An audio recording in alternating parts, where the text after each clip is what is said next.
Hi viewers, good morning. నేను ఈరోజు చిన్న బిడ్డలకి, ముసలి వాళ్ళకి, అంటే వృద్ధులు, సీనియర్ సిటిజన్ వాళ్ళకి కోసము చిట్కా తీసుకొచ్చాను. जलबू जो भी है हमारा, जलबू दग्गू बोले तो क्या, खांसी बलगम ज़्यादा बढ़ जाता ना इस सम विंटर सीज़न में.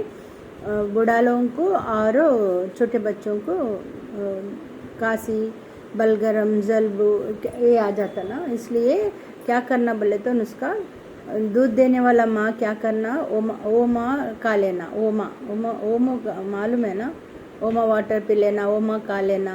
और च्यवनप्राश, जो वो मदर हो, च्यवनप्राश, डाबर च्यवनप्राश बोल के मेडिकल हॉल में, जनरल स्टोर में मिलता. डाबर च्यवनप्राश खा लेना 2 स्पून, ओके ना. और क्या करना, विक्स अप्लाई करना बेटा लोगों को चेस्ट पे और पीठ पे, गर्दन पे और नेक पे और नोज़ के बाजू, बाहर एक्सटर्नल इंटरनल है बाजू, और फोरहेड के ऊपर, कान के बैक साइड ऐसा लगा के मसाज करना. नहीं तो ऐसे लगा के छोड़ देना.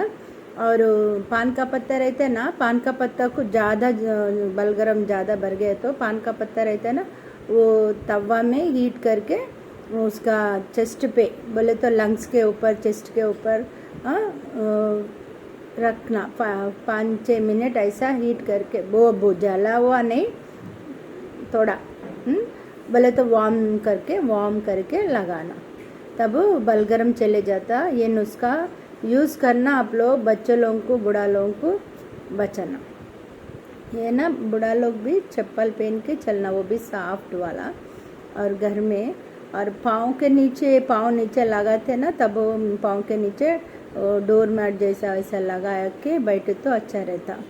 ज़रा सोच समझ के विंटर सीज़न जाने तक बच्चों को, छोटे बच्चों को, बूढ़ा लोगों को बचाना.